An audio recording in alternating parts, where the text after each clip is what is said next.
Let me introduce our first two panelists, who are the co-coordinators of the Niche Meat Processor Assistance Network, a top-notch cooperative extension network working to support small meat processors. Lauren Gwynn is a research and extension faculty in the Department of Agriculture and Resource Economics at Oregon State University, Assistant Director of the OSU Center for Small Farms and Community Food Systems. She works with Oregon's small meat processors and the livestock producers and local niche markets that depend on them, focusing on supply chain logistics and legal regulatory issues. She has a PhD in environmental science, policy, and management from the University of California, Berkeley. Arian Thibumari has a PhD from Iowa State in meat value chains. He is vice president of Lawrence Meats in Cannon Falls, Minnesota, a medium-sized meat processor specializing in natural and organic meats. You may know Lawrence Meats from the book The Omnivore's Dilemma. So, Lauren, Arian, take it away. Well, thank you so much, Jeff. We are very pleased to be here today to share what we've learned. And many thanks to you and to the network for hosting us. So we're figuring out, oh, there we go, perfect. So our talk today is called From Convenience to Commitment, Securing the Long-Term Viability of Local Meat and Poultry Processing. And not coincidentally, this is the title of the report that we are releasing today. It is it's an exciting day for us because we've been thinking about these questions for a long time. And you know, we haven't collected all the answers, but we think that we've got we've been able to gather some really interesting insights. So, okay, here we go. So the Niche Meat Processor Assistance Network has the mission to, as it says here, strengthen and expand processing capacity across the country for niche meats. And the whole idea is to promote rural development and agricultural opportunities. And we started MPAN back in 2007 to network people who were working on this issue with rising interest in local meat and poultry. As Jeff had mentioned, there were rising concerns there have been about challenges related to processing to get that meat and poultry to market. And so the network was really designed to share expertise, experiences, lessons learned. And in addition, we have developed some useful tools and educational resources to help move us all forward. Our model is really that there's a lot of great learning going on, and we really want people to learn from each other and not have to reinvent the wheel. So like our mission, the goal of this report is to help improve niche meat processing nationally. And we hear all the time about how much growth is going on in this sector, but that there are processing challenges. So the report, in our opinion, helps clarify what some of the primary challenges are and what can be done about them. So this report was commissioned by USDA's Economic Research Service at the request of the Know Your Farm or Know Your Food initiative to look at successes and innovations, what's working. And at the end, we're going to give you a link to the report so you can read the whole thing. There's some great stories in there. So this slide shows you some of the processors, certainly not all, that we went out and talked with. We went and talked with processors around the country that we knew had figured some things out. We also talked to farmers and university researchers and extension faculty, government agencies, nonprofits, and others who were involved with local meats in one form or another. And forgive me, oh, there we go. So this is a little bit more information about the processor case studies. You can find this chart in the report just to show you that there's a range of sizes and there's a range of locations. And so the outline of our talk today is, you know, we briefly touch on, okay, what is processing? I think most of us know what it is, but why does it matter? What's the problem? And then we're going to revisit what the problem is. And then what works? And then what's next? So really briefly, what is processing? I mean, in these pictures here, you see a lot of bacon going through a fairly small plant, and then you've got down below some on-farm poultry processing. There are a lot of things we mean when we say processing, but we're talking about the whole thing: slaughter, further processing, including the cut and wrap, the value-added processing. These are all sorts of services that farmers and their customers are looking for from processors. So why does it matter? Well, we know why processing matters. You can't move, if you want to have meat and poultry in the market, you know, you have animals and you want to have meat. You can't do it unless producers have access to the appropriate scale processing facilities who have the right inspection status, the right services, the right skills, and basically can, you know, provide those services on a regular basis. And it's important to remember that there really are different kinds of local. So our report touches on all three of these. There's a very local, well, the farmer takes the animals to a processor, and then actually through the custom exemption, the processor moves it on to the buyer because the buyer has bought the animal on the hoof as a live animal. And we won't get into all the details here. We talk about that more in the report, but there's that very local chain. The second one is really this local independent idea that the farmer takes the animals to the processor, then takes the meat back, and then goes and sells it at farm stands or CSA, the community-supported agriculture, or a farmer's market, and then also indirectly through restaurants, retailers. And finally, as we scale up, we've got the regional aggregated model where you have farmers working together to supply a niche meat company, a small brand. That company works with a processor, and then the company sells to various customers, generally, not exclusively, but generally on a wholesale basis.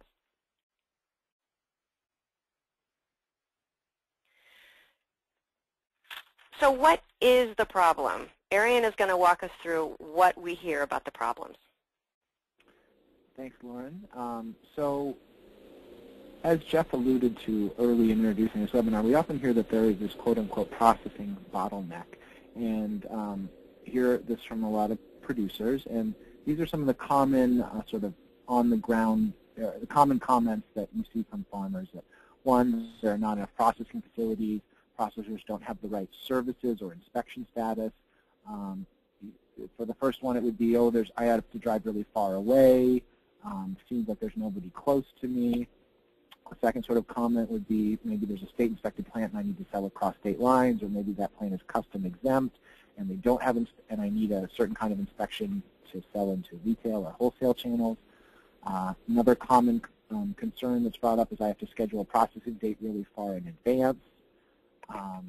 And the last one, I can't get a processing date during the fall. There's a lot of seasonality issues. And so these are real problems. I don't want to say that they're not real problems, but in this report, we really question, are these the problem? You know, these are definitely symptoms. These are definitely occurring. I don't want to dismiss anybody's experience, but as we drill down in, we think that these are in some ways symptoms of a larger problem and maybe not as deep. So let's just review a little bit about some of the thinking behind this problem. And I'm sorry, advance this slide.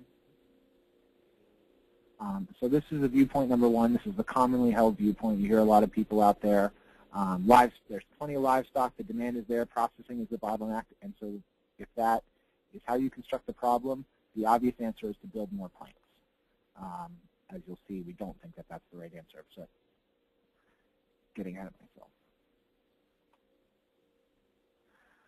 This perspective is supported by the fact that there really has been a decline in the number of small, FI means federally inspected slaughter facilities. This is particularly focused on cattle because that's the way the data is sliced. But on the whole, the number of small-scale slaughterhouses around the country has gone down over the years. So there are less of them. People say, oh, there used to be more, and now I have less access. That is, in fact, a true phenomenon. But the underlying question is why? Why are there less of them?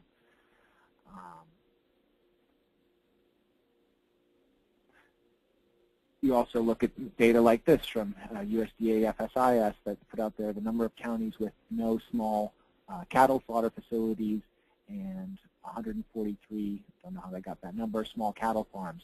So you see that there are a lot of counties out there, as in the various shades of blue, where there are a lot of cattle and there are no small cattle slaughter facilities. You also see that there are a fair number of plants. Both the orange dots are federally inspected facilities and the yellow squares are state-inspected facilities. So there are plants out there, but there's also a lot of places where there's not necessarily cattle. But the question, as very eloquently put, or the problem is eloquently put by a speaker who you hear from later, Chelsea Lewis, Brenda Lewis from Vermont. Hey, Arian, sorry to interrupt. If you could speak a little bit louder, that'd be great. Sorry. I'll try. No, thanks. More closely to the phone. Thanks, Jeff. Yeah, no problem. So here to read this quote from Chelsea, everybody wants some graphic that, as like this graphic right behind her quote, shows here's where production is and here's where the process are and here's the gap. So let's put a plant here. But the problem is that's not the right approach. We need to move away from a top-down assessment and start from the bottom up. So I think that quote is so right on, and as going to show in the next slide, here is why. So coming back to what the farmers say, here's what the processors say. Here, when we dig deeper beyond that, why is it that there's not enough processing facilities? When you look at the sector as a whole, you interview people who have gone out of business. You interview people that have been in the industry a long time. You interview state regulators. All the folks that Laura and I talked about. What we found out is that people who are going out of business or were struggling, a lot of times they weren't going out of business, most as is commonly held, because of regulatory issues or because of competitive pressure or because all the large packers were, conspiring against them. It's just because there were not enough livestock coming through the door. The simple, most fundamental thing of having enough business to stay open is not what's necessarily there.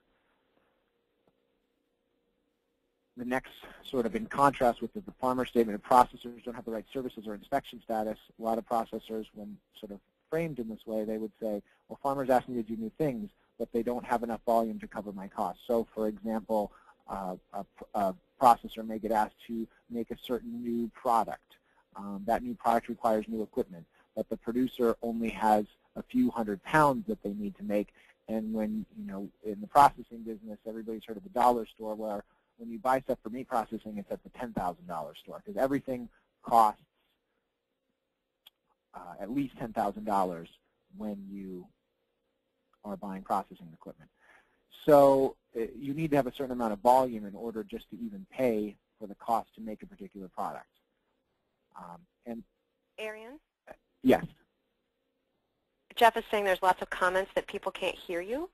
So if there's something wrong with the phone, would you like me to kick in here, or is there, sorry everyone for the technical difficulty. I don't know what to say. I can hear everybody else fine, and I okay, can that's hear you closer. fine. That's closer. Keep going. Sorry, I can't do anything about the phone here. So moving on, farmers, so coming back to this other point, so often the comment is made that there's have to schedule processing date far in advance. On the flip side, that happens the same thing. The processor perspective is farmers don't come when they say or they will, or they bring fewer or different animals than they said they would bring. The comment is made that often it's hard to get processing dates in the fall, particularly in northern climates. Processors often are very slow in the spring. We here at Lawrence Meats, we're still in a slow spring right here. So all of these point to a larger issue, and that issue is coordination between producers and processors.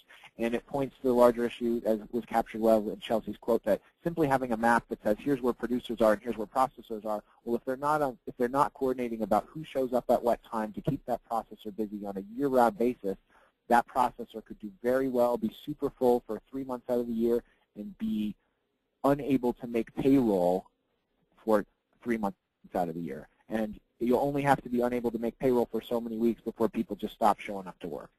So it really is a fundamental, what we're seeing in our analysis is really a fundamental issue of coordination, and thus the title of our report, which is From Convenience to Commitment, which has to do with the fact that if you're just hoping that a processor will be there when you show up, that might not be good enough. The commitments we can make to each other as producers, as processors, to secure the value chain, to guarantee each other our own livelihood. I'm going to do this, you're going to do that. That we see as ultimately the direction that this sector has to go. And it's the second viewpoint. So not enough steady business equals no profit, and no profit equals no plants. So the answer that we see to that, as I was just saying, is bring processors more business, more livestock, more often. And to elaborate a little bit more on the complexities of meat processing in this slide, a lot of times Lauren or myself get inquiries from people in various parts of the country who say, we just can't get to a processor, they are so many hours away, and we just think we need to build a new plant here.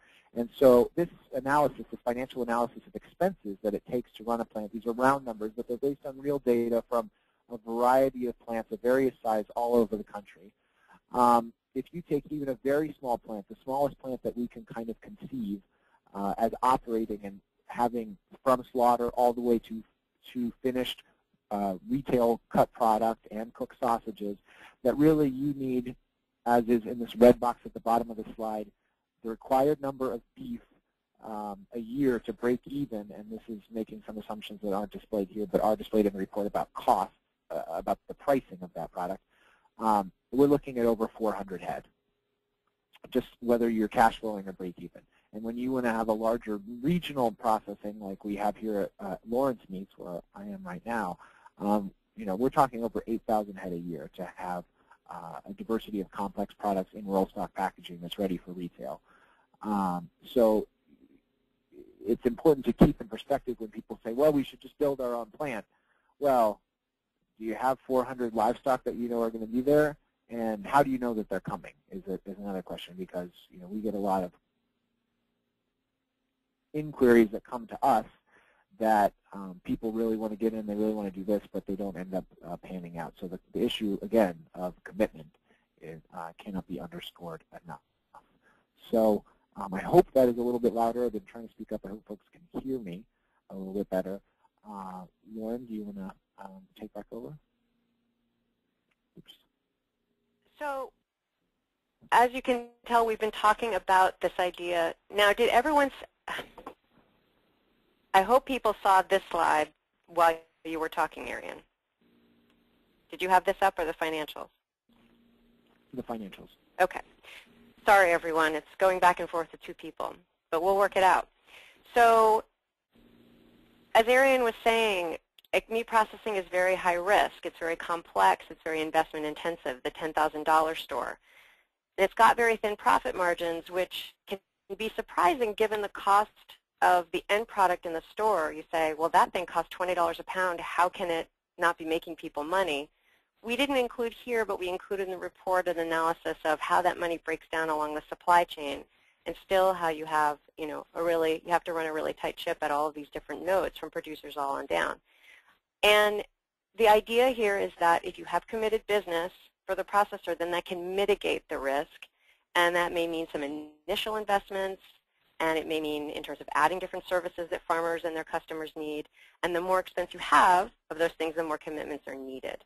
So when we talk about convenience to commitment, we're talking about this very important shift, this need for, this value of shifting the farmer-processor relationship from I'll call you when I need you, and then I'll see if I have an opening, to I will bring you 5 head every week, and I will process those head to your specs on time, high quality, because I know you're going to be at my plant with those animals every week. I can count on that in terms of having my equipment, my building, my people ready to go. So what does that mean? Well, there are different, just to give a visual here, I mean, we talk about stage 1 commitment is really about steady business. It's about throughput. Commitment is definitely more than just, I'm committed to working with you. It's hard commitments. It's real animals. It's real processed product. So you get this steady business back and forth. And then when we talk about commitment stage 2, we're talking about the kind of investments that we see in some of the stories we looked at, where farmers were helping finance changes in a plant, whether it was helping a plant work through to become USDA inspected, or helping finance the purchase of a piece of equipment or the addition of a cooked meats room. It's different ways that farmers can help pull that together. So what does commitment look like in practice? Again, one of the big things that we saw is having anchor tenants. Having anchor tenants for processors, being their own anchor tenants. And what I mean by anchor tenants is someone who is going to bring the core part of your throughput.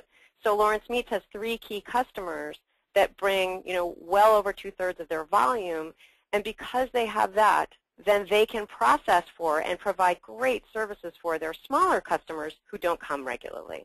Ranch Foods Direct is another one in this report. Same thing. They are their own anchor tenant, and then they can provide these custom processing services. We heard from another processor who said, I started it with if you build it, they will come. They want custom processing services, and I need custom inspected. And then he said, but they didn't come often enough, so I had to start my own meat brand. Now he's got enough throughput to keep the system going, so he's available when people need him. And active scheduling is very important. We know that it's very difficult to schedule too far out. Animals don't always grow exactly when we want them to, but we think that it's important for both processors and producers to work together to try to figure out how they can have a smoother flow. So things like, hey, take a slot in the spring, I'll definitely give you a slot in the fall. If you book the month you want to come 6 months out, then you can book the actual week 2 months out. And we had an example of it, a cooperative having an annual producer meeting where they actually choose slaughter dates a year in advance for the whole year. There's certainly some trading that goes on closer to the dates. One of the farmers said, look, I have to choose dates for pigs I don't even have yet. But they're making estimates because they're dedicated to keeping that processing facility full. Another tool is variable pricing. We haven't seen this that much, but I think it could be done. Different prices for fall and spring, surcharges if you only come in the fall. And commitment is both ways. We definitely saw the processors giving help to their farmer customers in terms of marketing, making connections for them, distribution, because those processors that we talk to know that as their farmer customer succeeds, so they will succeed, that they will have more business and it will be stable for them. Financial investment, we mentioned that. And underlying all of this is, of course, communication. So how do we move forward? How do we have more of this happen? I mean, we talk about this more extensively in the report, but there's a lot of room for different kinds of technical assistance for processors, not only helping them work with producers in the kind of the ways that we had mentioned around scheduling, around the variable pricing questions about how do you have a smoother flow, maybe the financial investment piece, but just their basic business management, especially if they're dealing with more of these custom customers. Of course, they're still going to need help with the regulatory and food safety piece, and there's some great people out there that we mentioned in our report who are doing really good work with very small and small plants.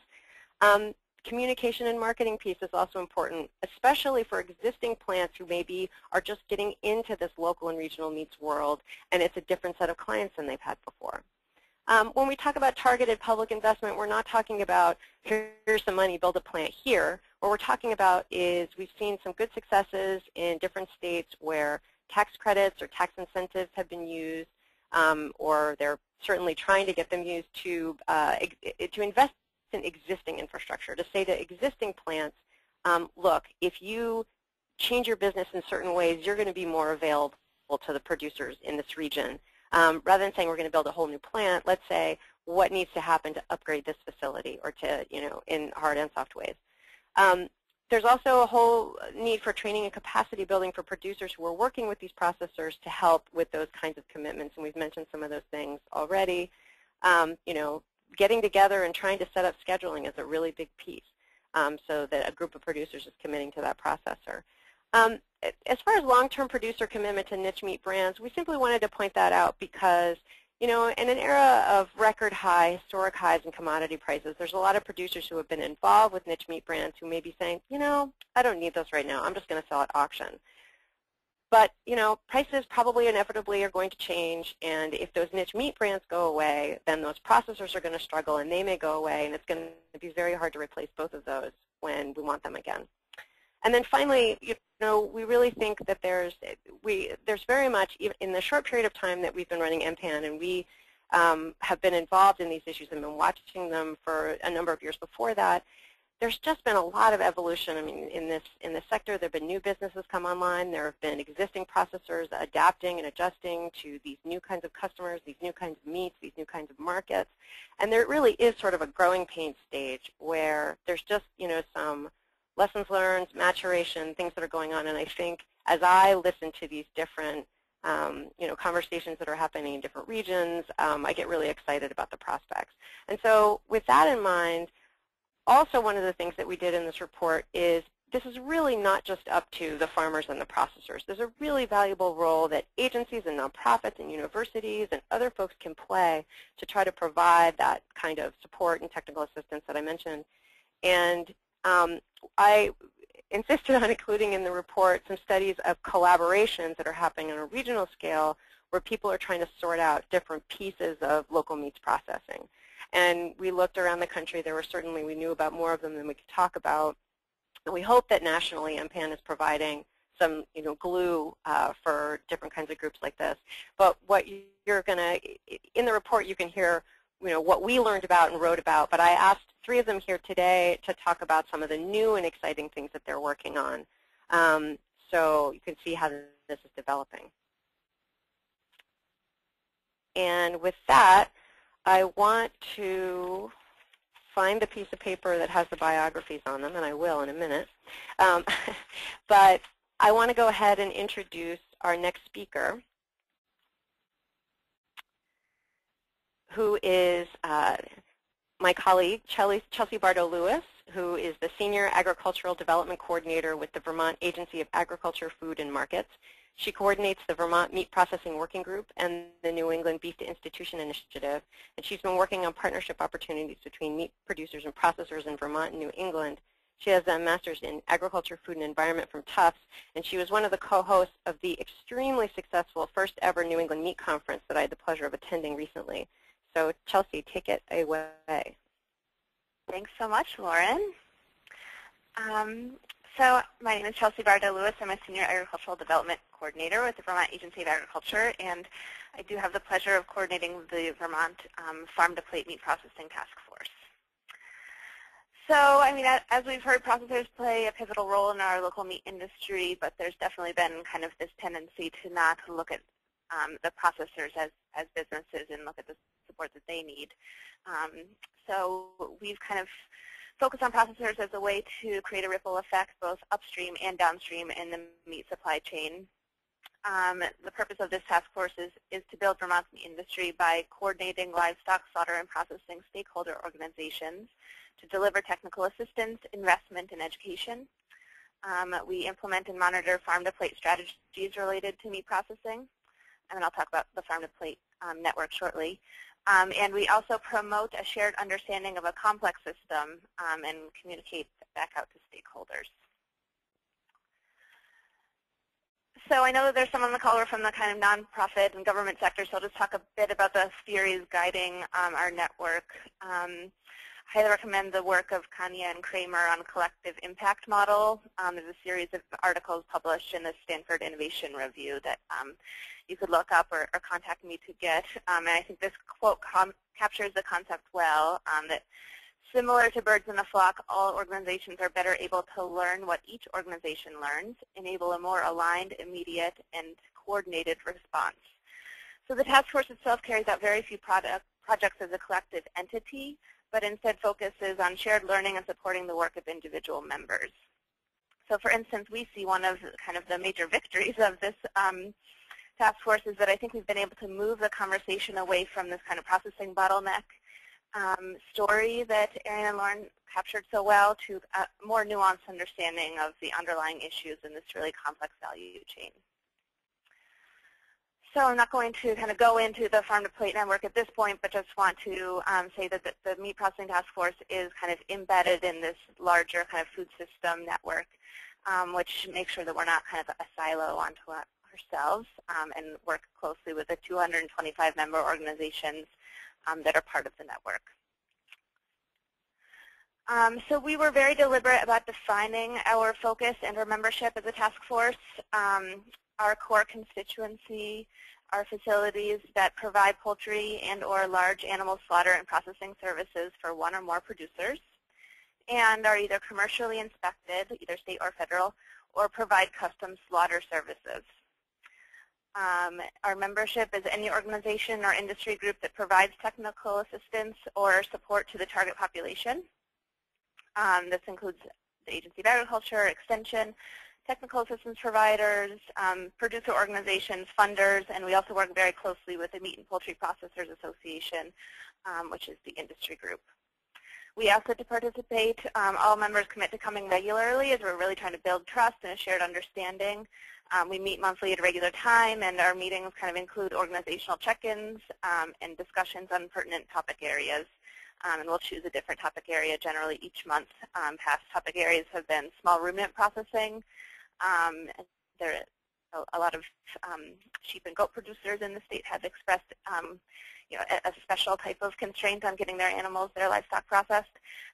We did another meeting on kind of this new batch of processing facilities that was cropping up in the northern tier of Vermont. So as things arise, we'll focus on those particular issues.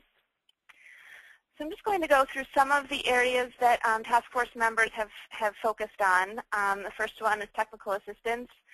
In 2010, the task force we did take on a collaborative project altogether. We hired a consultant to conduct a financial performance assessment of our commercially inspected slaughter and processing facilities. And they found that they had an operating margin, all these things that Erin and Lauren went over. They had small margins, undercapitalized, had a lot of debt. They weren't really tracking productivity or collecting financial data. So 3 of the 4 of the processors that enrolled in this study did go on to receive technical assistance through the Farm Viability Program or the Vermont Agricultural Development Program. And we're seeing some improvements and even reinvestment and expansion in several facilities. We've done a lot of education workshops focused on areas that require collaboration across the value chain, and particular areas where processors can be tapped as educators, so carcass evaluation, humane handling. We've done a couple of learning journeys. So we've done a trip to Italy with a cross-value chain group, and then we also took a trip to North Carolina and have started working very closely with NC Choices. We brought a delegation to the American Association of Meat Processors Convention, and we've also brought in outside experts to Vermont to try to learn from outside models. And of course, as Lauren mentioned, the New England Meat Conference, which was very successful. This idea came out of the Carolina Meat Conference, which I know Casey's going to talk about. It really inspired us to try to do something similar in New England. We had 350 attendees. Our social event was the Meatball, where we gave 3 awards to meat industry professionals from across the region, and we've received some great feedback. So workforce development, we all hear about how the slaughter facilities can't get enough work, or at least that's a major theme in New England, that they can't find labor. So in 2011, the legislature allocated $25,000 for a skilled butcher and meat cutting training program. We administered the grant for that program through the Agency of Agriculture. It went to the Hannaford Career Center, as well as Vermont Technical College also partnered on the development. We pulled together an advisory board from slaughter facilities across the state to really hear from them. The main thing that they wanted was just for a program to vet potential hires. They weren't looking for someone who's going to be incredibly skilled. They wanted to do that training on site with their systems. They just wanted students who were committed and kind of maybe had a basic understanding of the importance of hygiene and cleanliness and respecting food safety and humane handling in the plant. So there were 9 students in the first cohort, and there are currently 7 students in the second. And most of the students in the first cohort are currently placed in internships in plants across the state. So we're very excited about that. I'll also mention that 4 of those 9 students in the first cohort were women. We're seeing a lot of growth in interest in women in entering this business, and that is encouraging. As I said, we partner very closely with the Meat and Poultry Processors Association to engage in networking and information sharing, policy advocacy, and identifying target areas for outside consultation. So, is there something we need to learn about that people have kind of mastered in a different part of the country that maybe we can try to bring them to Vermont? We do once again have stipends to go to the AMP convention, so we'll be taking a trip down there. And we also play a staffing role for their gatherings. Our investment strategy has really been to encourage the integration of financial investments, so either grants or low-interest loans, with that one-on-one technical assistance. So for instance, we received $50,000 from that 2011 jobs bill for infrastructure improvements at slaughter facilities. We decided to tie these grants to successful participation in the Vermont Agricultural Development Program so that they would have that solid technical assistance and really make that investment a wise investment in those facilities and one that would lead to real growth. We've also focused on trying to expand or better utilize current infrastructure rather than using these grants or really trying to promote new facilities. I think that there's a lot of improvement that has happened, is starting to happen, and more probably that could happen in the facilities that we have. And we're also now focusing on investing in critical technologies such as inventory management systems or scheduling software that would increase efficiencies and enhance producer-processor relationships. So again, we're trying to be nimble and understand the new realities of the task force. We are starting to see that existing facilities are seeing less of a seasonal slowdown and are booked all year round. And we're also seeing some signs of better profitability within the industry. So we're kind of optimistic that we could support another 1 to 2 facilities in the state.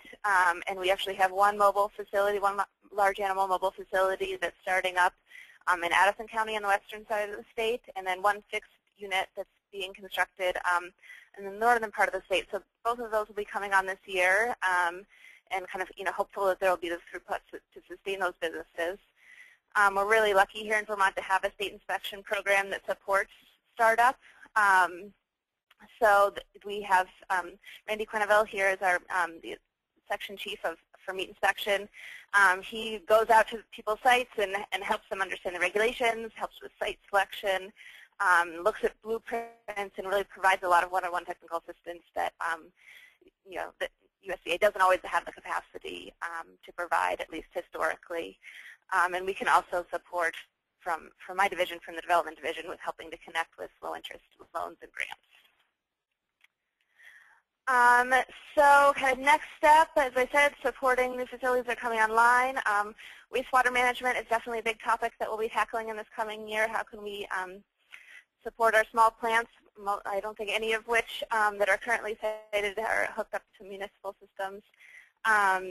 There's also this big interest in value-added meats, and how can we kind of analyze those enterprises for their financial feasibility and help market the products that are coming out. And we're also working with Casey to build a consultant network and with NMPAN, because we do see that there are a lot of areas of expertise that I certainly don't have, and we'd like to kind of build this national network of expertise that our facilities can tap into. And I'll just say briefly as I wrap up that having NMPAN as a partner has made this work just so much more effective and exciting. In addition to providing the support that they do to the individual processors in Vermont and across the country, they've also connected us with others doing this type of industry development work. So big thanks to Arian and Lauren for being the hub. Thank you. Happy to do it, Chelsea. Thank you. That was great. I always get so excited when I listen to your presentations. And now I'm going to get excited about this project because Casey McKissick is going to tell us about some neat stuff going on in North Carolina that I had the pleasure of visiting recently. We drove, I don't know how many hundreds of miles across the state. Casey is the director of NC Choices and the Carolina Meat Institute. He and his family own and operate Foothills Family Farms. And NC Choices is a Center for Environmental Farming Systems initiative that advances local and niche meat supply chains in North Carolina. They do this by providing networking opportunities, there's that word network again, educational programming, and technical assistance for producers, meat processors, buyers, and food professionals. CEFS is a partnership of NC State University, NC A&T State University, and the NC Department of Ag and Consumer Services. So thank you, Casey. Hey, thanks. I feel very fortunate to be here and be able to share some of the things that we are learning and doing in North Carolina, as well to be connected with Windrock and NPAN and our friends in Vermont and Arian and the folks at Lawrence Meats. I know everyone out there sometimes feels like you're in a bubble dealing with these issues, but they actually are pretty similar as you travel around the country. So opportunities like this to share information, I think are very helpful to us. I hope they are to you all. There's our mission statement. Lauren kind of told you what it was about, but really, it's bringing supply chain partners together for networking and educational opportunities and technical assistance. And really, what that hopefully achieves at the end of the day is better communication amongst these players and kind of a professionalizing of a small but growing industry, which here we call local and niche meat. So some of the programs that we do in order to try to achieve this, one is the Carolina Meat Conference, and coming December 9th and 10th will be our third year. This kind of shows you a few of the trainers and folks that we use and just a few images from what we try to put on. And we actually stood at the podium this last year and talked about this convenience versus commitment relationship to 280 or 300 farmers and meat processors. And there was a lot of people nodding their heads in the audience when we started talking about this idea. So if you don't take anything else away from the day, take away that and think about it as you go into your back to your businesses and your daily lives. Just a few examples. The Women in the Meat Business conference is coming up here at the end of May. It's actually sold out, but it's Carrie Underly and women farmers, retail butchers, and commercial processors, and it's really more like a retreat where they come together for a few days and learn and work some of these things out. My slide here. We started offering technical training in plants because we had a hard time getting meat processors and owners into to travel to go to conferences. Come to find out they have a hard time getting away because they're doing everything at the plant. Here's a few images from there. We started a pilot training program with a local meat processor here in western North Carolina, and over the course of about a year, we were able to help them achieve a few things that they wanted to do, had already, had thought about doing, going from state inspection to USDA, working on a document about how to work with them as a meat processor that they can hand to farmers, commonly asked questions and things like that. We have helped them host an open house. I think about 85 or 90 people came. We had a plant tour. We went in the back just like the animals do and came out the front in the cutting room.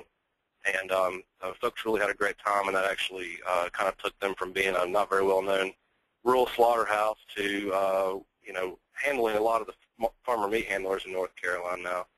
And we helped them with some grants and new equipment and brought some trainers in. So this is the type of technical assistance that I'm talking about that we did. So this was a pilot program, again, kind of in a way to launch what we're doing right now. This began, this really started working. So we went to the North Carolina Rural Center, and these funds come from the North Carolina General Assembly, and it's basically to promote and help build small businesses in rural counties. And what we came back with after about a year of working with them was enough money to support for 2 years, some staff time, hiring industry consultants, peer-to-peer learning, so travel, the hiring of consultants, cost share for program completion, so that the meat processors could have folks come directly to their plant, spend time with them exactly where they are, and focus directly on their needs other than kind of the culmination of needs of everybody sitting in a room in a conference. We knew that we needed more time to be in these plants. The pilot program with Will Jenkins, I don't live too far from there, so I actually just kind of went down there and spent a lot of time and really absorbed what some of their challenges were, and that helped to inform all of this. So it's hard coming from an outsider that's not in the processing industry. I'm a nonprofit person and a field resource person, and I'm also a farmer. But to be able to spend time in the plants and understanding what those challenges are were very valuable to us in designing this program. So we had 8 applications, and we accepted 8 people into this first year of programming. This shows you a little map of North Carolina and just kind of some of the distances if folks are familiar with it. This is actually the first time these applicants have been shown out in public because this program is really very new.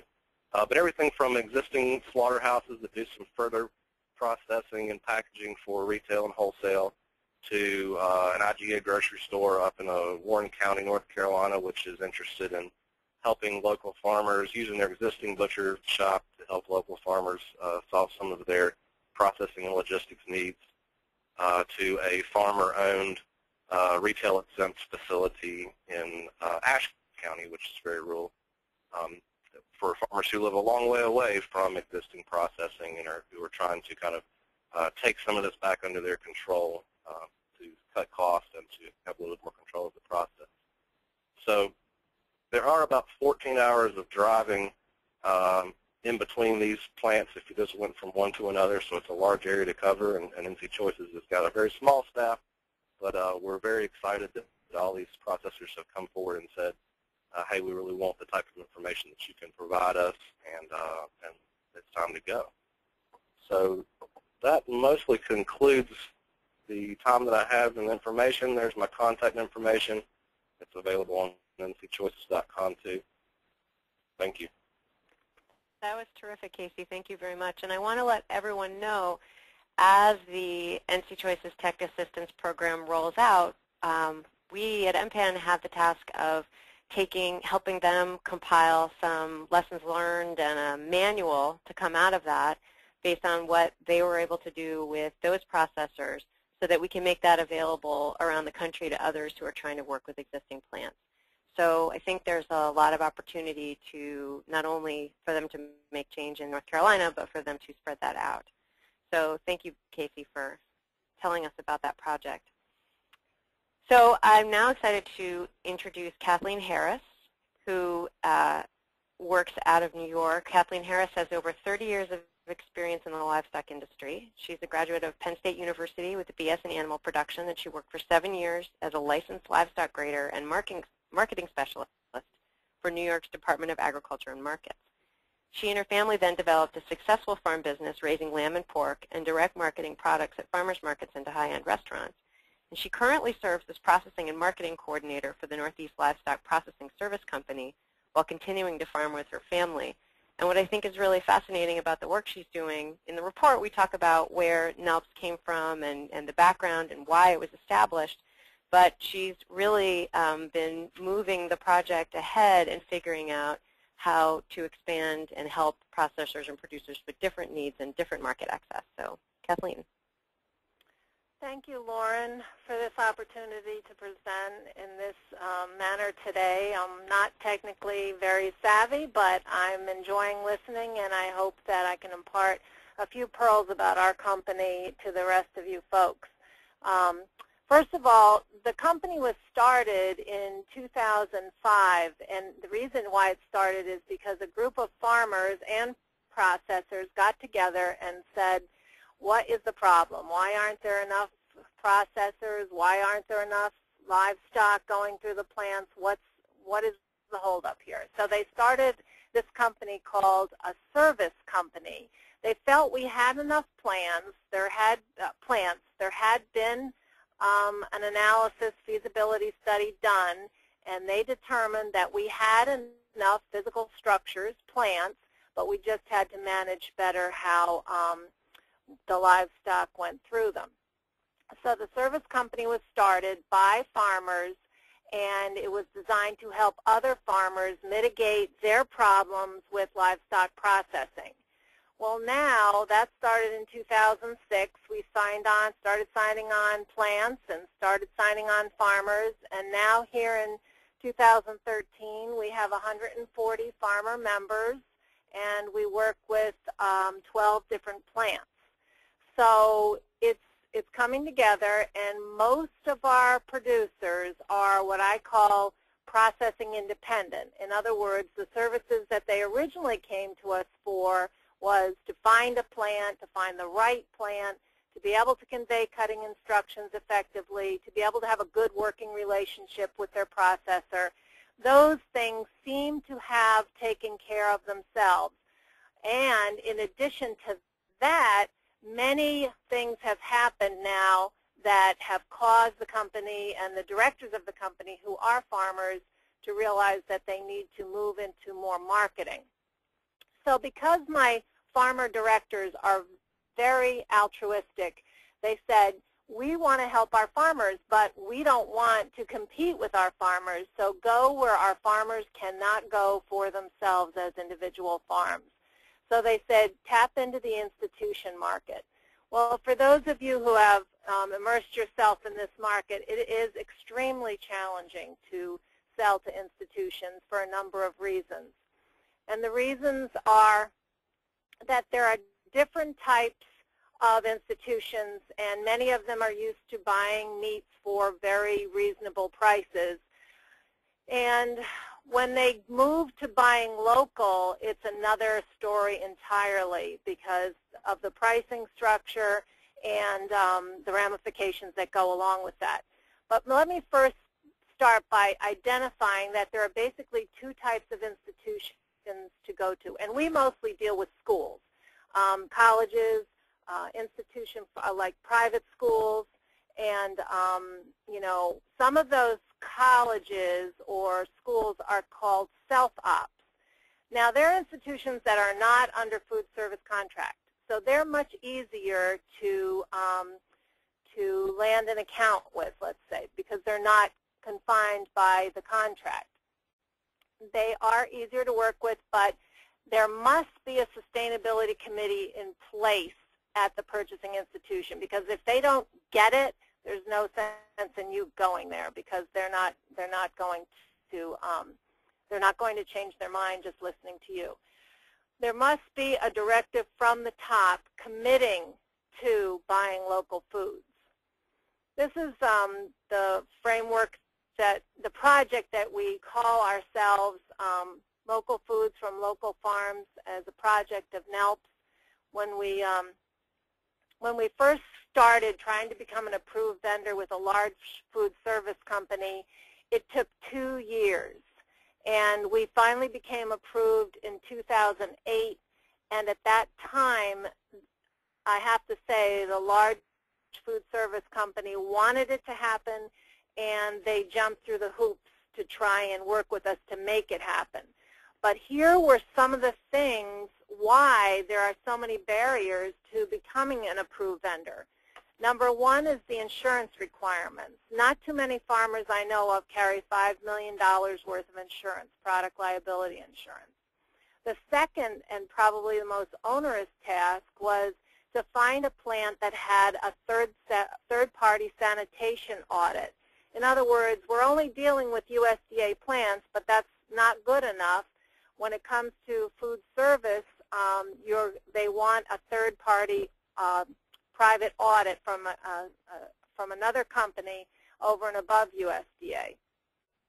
It's also required that the product be delivered frozen or refrigerated in a delivery truck. Our contract calls for frozen product. Price point is a big problem.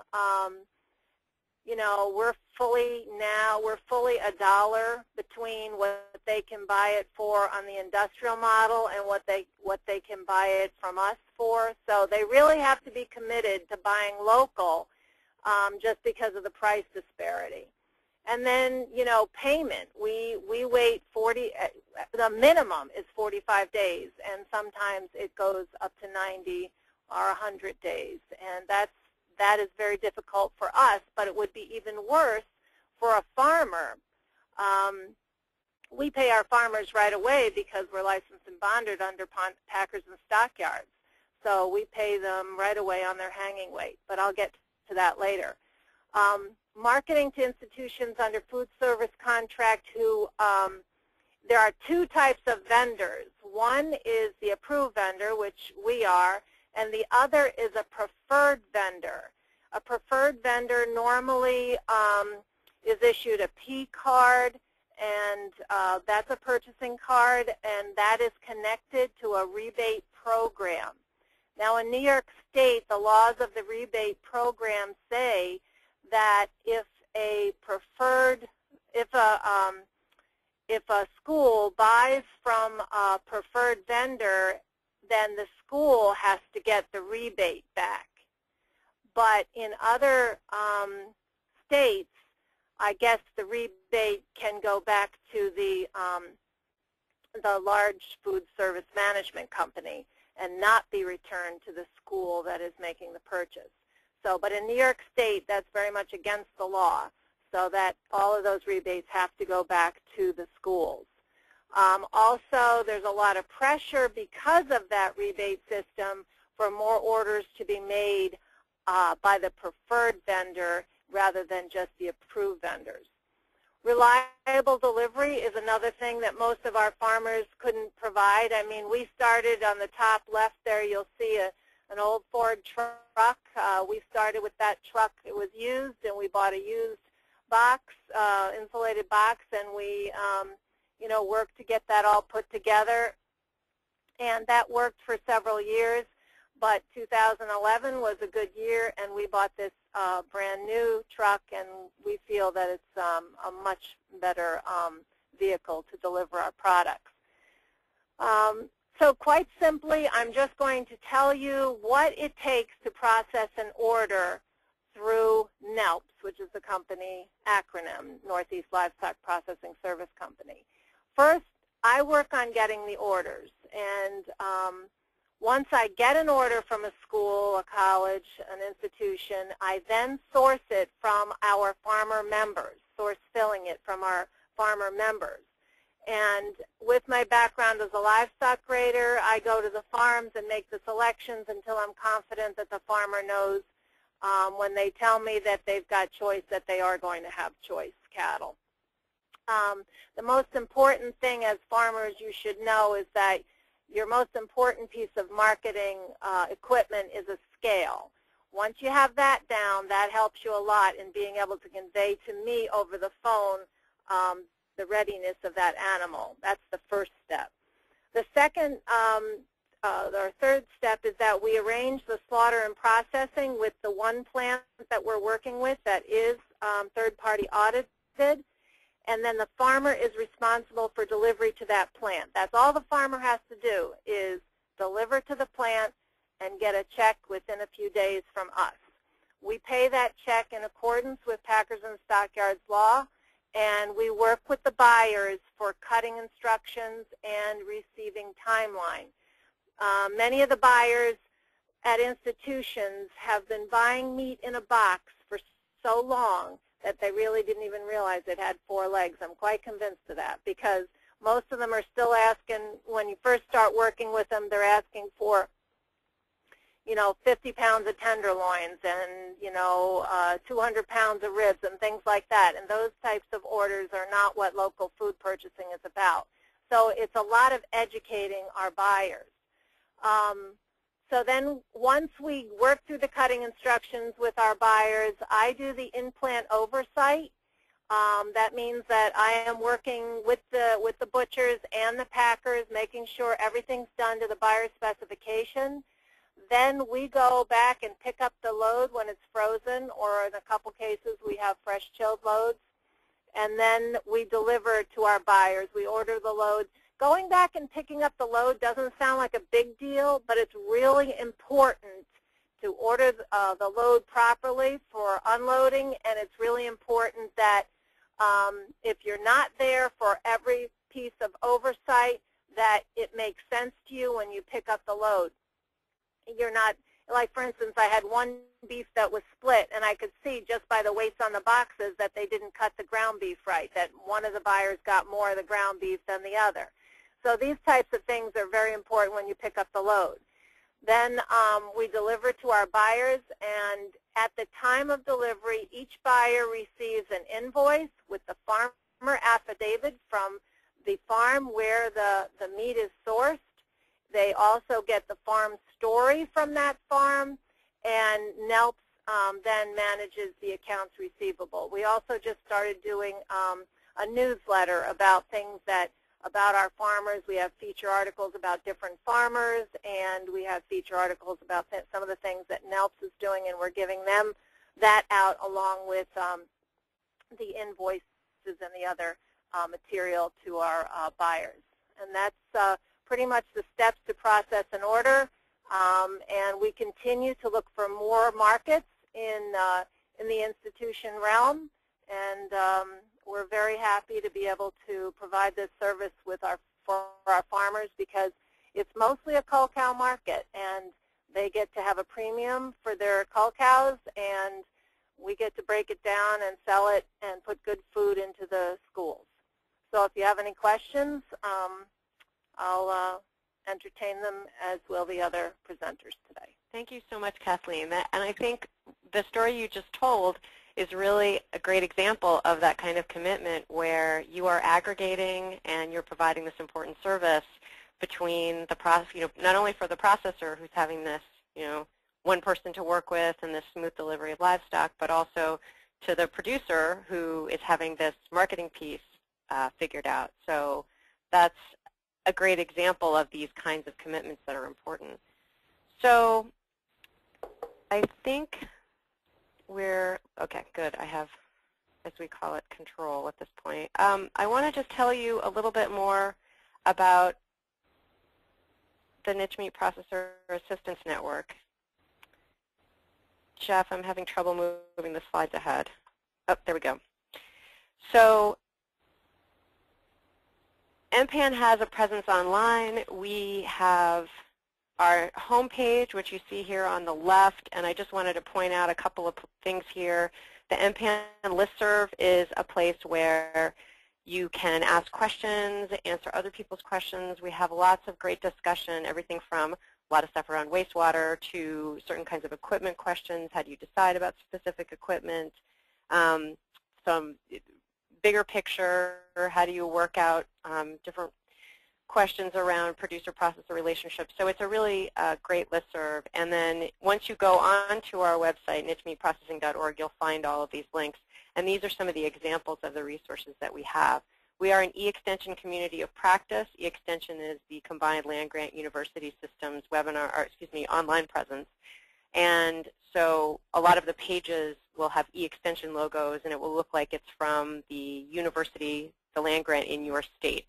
So I hope that isn't too confusing. But let's see, we're trying to move this forward. You can download the full report that we've discussed today, from convenience to commitment, here at this link. And it's also, there's a link on our homepage. You can click on research. And I believe that it will also go out in the evaluation email you'll all get, I believe, tomorrow. Coming soon, the Economic Research Service of USDA that commissioned the report will be issuing a companion report that's a little more in research report format. That will come out in mid-June. And we've also written a policy article that looks at policy angles, what can be done in a policy realm around this issue, some of the lessons learned based on what we've seen so far, and also some suggestions.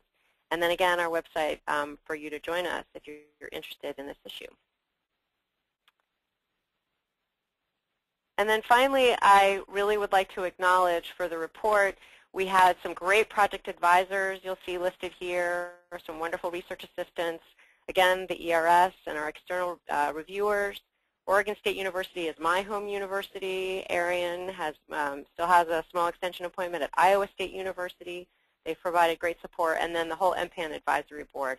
And really, we give special thanks to all of the processors and the nonprofits and the regulators and the researchers and the university faculty and other people that we interviewed for this report, because what we know, we learned from them. And Jeff, I believe it's you. Right. Yeah. There's some great questions that are coming in. So let me jump right in. Jesse asks, what are the patterns of distribution that characterize these niche meat markets? How does most of the product get to the market?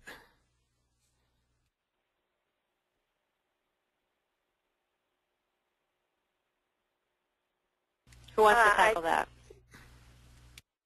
Well, I could say how ours, most of our farmers, this is Kathleen, most of our farmers that are direct marketing themselves handle all that. And then if they're selling through us or asking us to help with their marketing, then we are delivering it in a refrigerated freezer truck. And Lauren and I did have that slide early on that talked us sort of about the three main market channels that have to do with local, regional, sort of the farmer direct, through the sort of regional distribution model. And I would make the case that, the larger the channel, the larger the volume, sort of logically. Mm-hmm. Okay.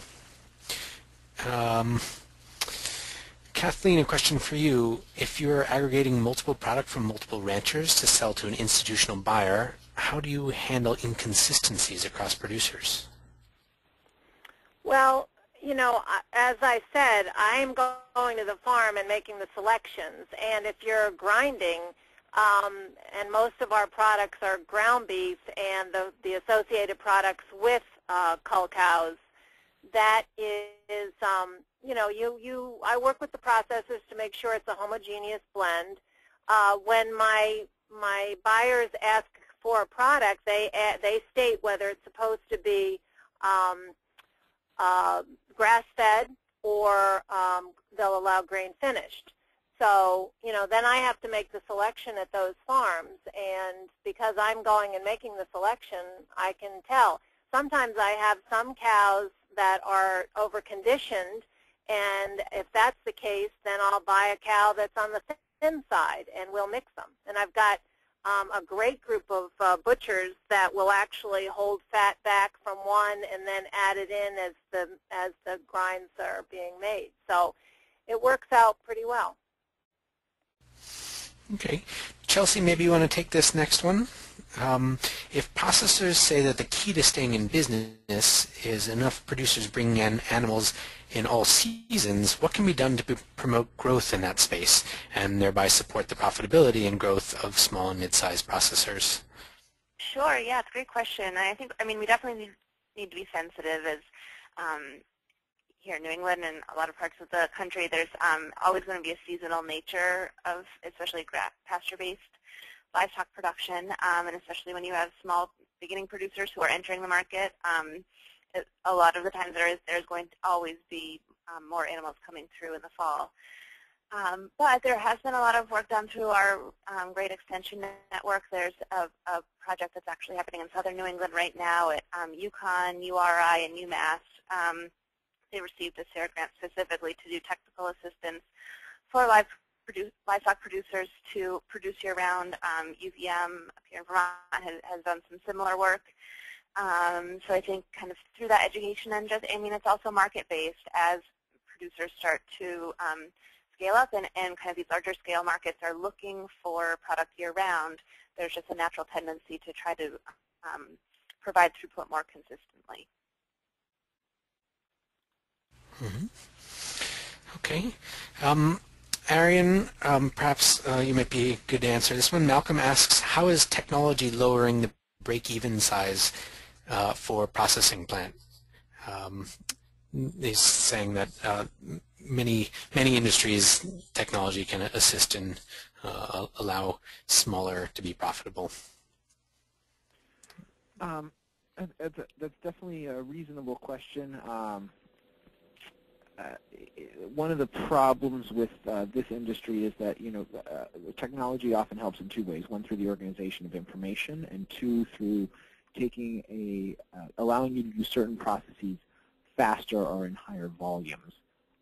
And so one of the issues with small-scale processing that sort of makes them immune to technology, if you will, is that we're talking about often low-budget enterprises that can't afford a lot of, let's say, ordering or data organization technology, or maybe it's not really even that helpful because they're just dealing with one animal at a time. And at the same time as well, when you have a batch-by-batch process where you're breaking down one animal and keeping every animal separate, the notion of doing something in high volume is sort of the opposite of what you're trying to accomplish. While there definitely have been, there are new patty machines and there are new meat grinders and certain vacuum stuffers are putting out better quality product more consistently, they cost a lot of money, and they're all, the cost of stainless steel isn't going down dramatically, and a lot of the high-end sausage making equipment is still made in Germany, and it's really good stuff, and it just costs a lot. So unfortunately, not having a huge impact in my opinion. Thanks. Good question. Mm-hmm. And another question about costs and HACCP certification. Is that an onerous burden? What's interesting is we fully expected, well, we partly expected, I guess, when we went in to talk to processors that they were going to talk about regulations, because that's something that comes up a lot. Oh, it's regulations that are putting these plants out of business. And not one of them did. They mostly said, and we hear this a lot from processors, there's some grumbling, oh, yeah, this, that, and the other thing. They're changing this regulation. It takes me time to get up to this. But for them, dealing with regulations was a cost of doing business. And the more throughput they had to support their business, the more likely they were to be able to hire someone who would at least have that as part of his or her job, if not the only job. There was a processor, Will Harris, who built his own processing facilities down in Georgia, said, I hired my QA manager and I haven't thought about it since.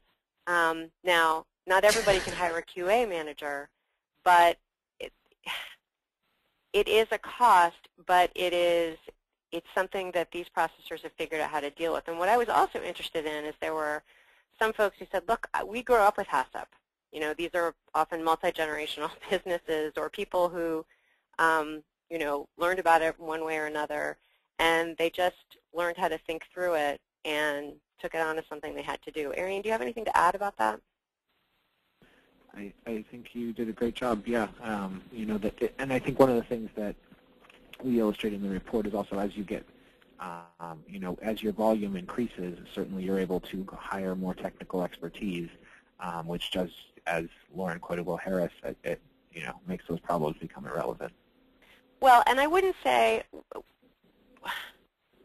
it's important for us all to pay attention to how regulations change.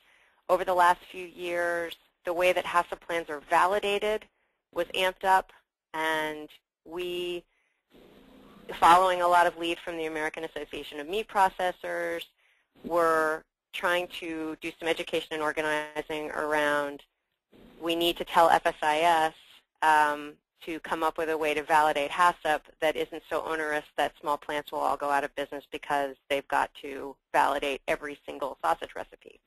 I think that we're not saying that regulations and regulatory compliance is irrelevant, but we're saying that these processors are finding ways to deal with it. Even at the same time, we need to pay attention. We also think that someone on our advisory board is Kathy Cutter out of Penn State University, and she's done this great work with small and very small plants and their kinds of regulatory compliance. So there is still a need for technical assistance that helps plants through that provides those kinds of resources. That's a great point. I would just add one more thing, and that is that the small process, there's in a processing business where in a very, very small plant, the owner-operator really needs to be omnicompetent. They are not only the chief meat cutter and perhaps the chief slaughterer, but he or she is also the chief repair person, chief HACCP writer. And so the sustainability of that model, and I certainly applaud the folks out there who really do it all, and they are phenomenal individuals. But it's very challenging, and it's hard to find people willing to do that. So for people who, it just sort of further re-emphasizes the point that the more commitments that that livestock producers can make to processors really helps them be able to commit to hiring new people and getting some of that burden off their plate, or letting them take that next step where it's just not all them, or and it's somewhat delegated.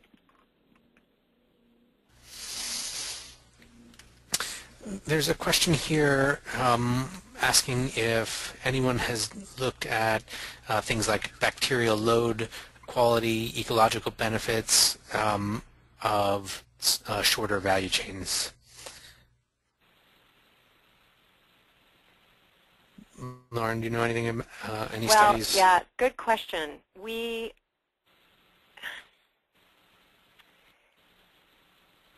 Very often we will hear, well, small plants don't have the same kinds of pathogen problems as large plants. Look at the large plants are where all of the recalls come from. Mm-hmm.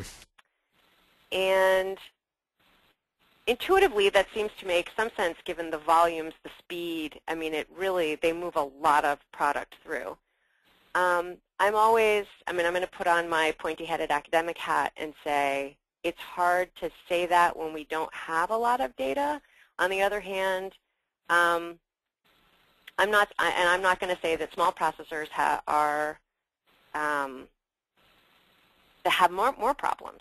In fact, we're just starting a small study here at Oregon State working with small-scale state-licensed poultry processors to see how well their interventions do on salmonella control as compared with the large facilities to actually get some data. So I don't know if anyone has studied bacterial load for small chains or longer chains.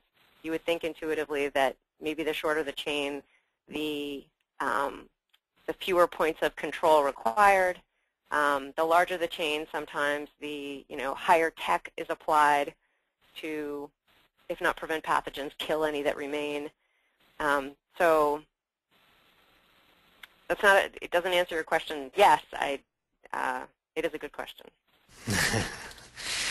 Casey, what are you finding for dealing with the mammalian waste? Is it more often hauled away, or is it composted? How is it dealt with in North Carolina? They are really all typically hauled away, and like many places, that industry has kind of shrunk and consolidated as far as states that don't have very large meat processing, or many small plants, I should say. We do have a very large meat processing industry in North Carolina that are under a different structure, and they handle those things in a different way.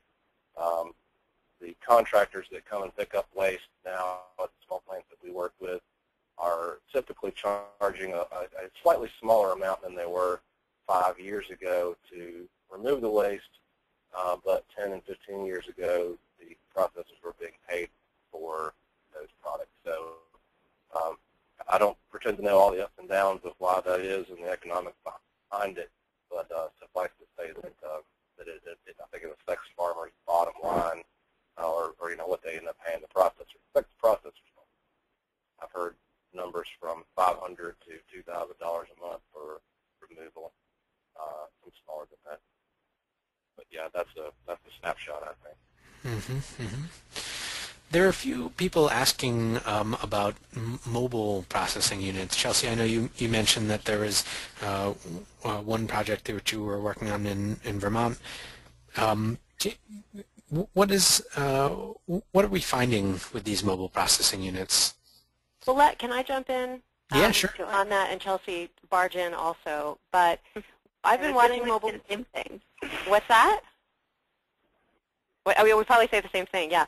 So, we've been watching mobile processing units, mobile slaughter units for more than 10 years, inspected mobile units, and certainly there was at least one state inspected operating one before that. And they work in some places and they haven't worked so well in others. I think sometimes the Island Grown Farmers Co-op unit, and we discussed this pretty extensively in the report, the one in the San Juan Islands that was the first USDA inspected mobile slaughter unit is doing really well. And the fact that it was mobile is what gave those farmers access to market. Every time they tried to site a permanent facility, all the neighbors would rally around and say, no, no, no, not here, not here. So that was how they got to market. Now, what makes them work is that they commit to keeping that unit busy. When they started that business, when they started their co-op, they realized they weren't charging themselves enough for slaughter, and they had to raise their own rates in order to keep the business afloat. They have to have an integrated cut and wrap facility. One thing that we find in looking at other mobile units is that if you have if the mobile unit business, if the mobile slaughter unit is a separate business from the cut and wrap facility, sometimes it's difficult because you've got, each one needs to have a chunk of the profit margin, and each one has a lot of expenses that could be duplicative. So staff that may or may not be busy in each one. If you have them integrated, then staff who work on one can work on the other. HACCP is taken care of. Different business management is taken care of. Schedule. I mean, there are a number of things that can overlap. It also, if they're integrated, means that the cut and wrap can be busy doing, especially if they have their own stationary floor where people are bringing things for slaughter, then the mobile unit fits in. Keeping them busy with enough throughput has been challenging in some places.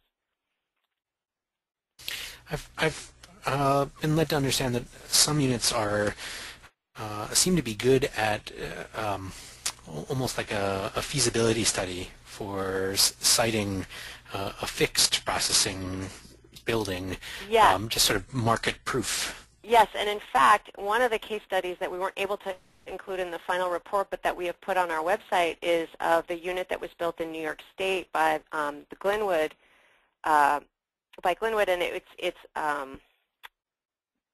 the acronym is LILA, Local Infrastructure. Help me out, Kathleen. But anyway, sorry, I can't remember local agriculture. Yes, local agriculture. Thank you.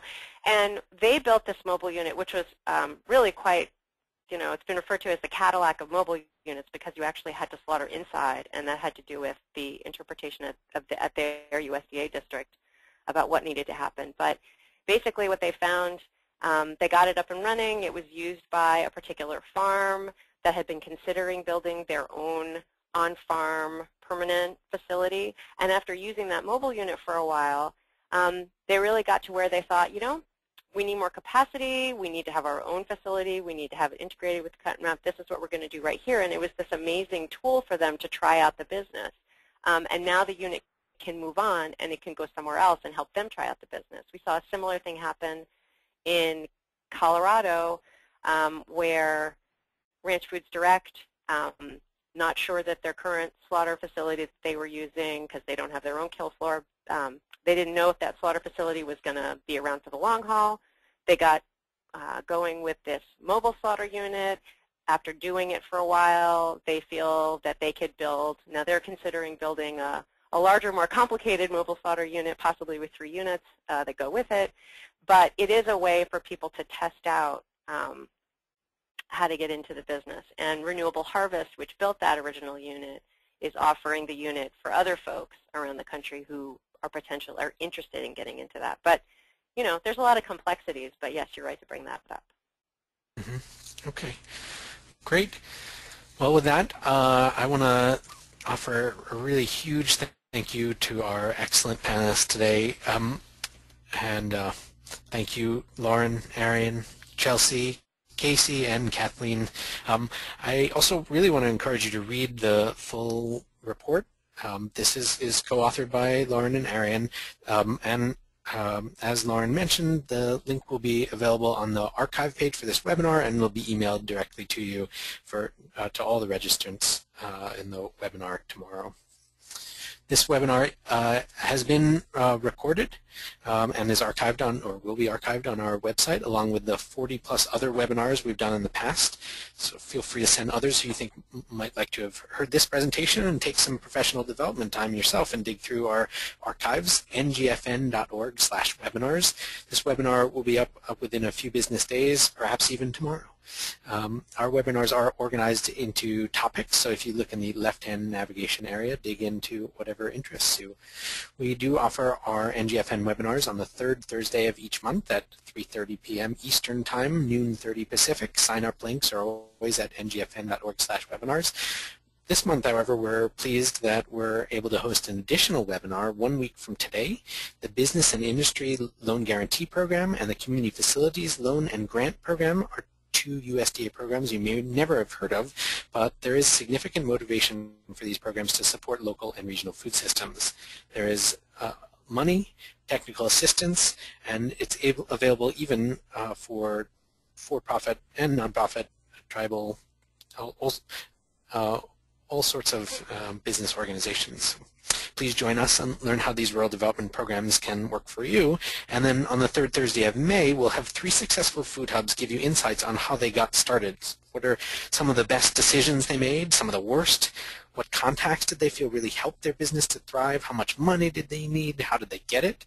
If you or someone you know is interested in starting a food hub, I encourage you to attend this May webinar. You can let us know in the post-webinar survey if you'd like to be automatically registered for either of these webinars or both. I want to let you know about 3 other Wallace Center websites. Foodhub.info is a food hub of information, research case studies, a map of many of the food hubs across the country. The NGFN Food Hub collaboration is working closely with 9 food hubs, our study hubs, across the country to document their stories, read about them on our site. There are even links to TA providers, technical assistance providers with experience in aggregation and distribution. The NGFN Food Hub collaboration is building a community of practice of Food Hub managers and staff and supporters. We have a newsletter about every other month, technical assistance, networking opportunities, and more. In the post-webinar survey, indicate if you'd like to be in our community of practice. HuFed.org is our site for the Healthy Urban Food Enterprise Development Center, also run by the Wallace Center. This program and its website is focused on increasing access to food to underserved communities using market-based solutions. You'll find a description of the initiative, the grantees profiles, and a library of some of the best food access resources. And foodshedguide.org is our site for producers wanting to adapt to the changing food business landscape. We have instructive text and case studies with an emphasis on how to have a viable business in a food value chain. Learn about, for instance, factors to consider when deciding on a legal status. You can find the NGFN on YouTube, Twitter, on our website, ngfn.org. The Wallace Center is now also on Facebook. Come like us. Search for Wallace Center at Winrock International. And again, if you haven't signed up already, get on our email update list. There's a link from the ngfn.org homepage, or just let us know in the post-webinar survey. We'll sign you up. Contact us at any time. There's our email address. We'd like to thank you for your time today. Let me encourage you once again to fill out our survey that will open in your web browser. It'll really just take just a second. Thank you again. This concludes the webinar.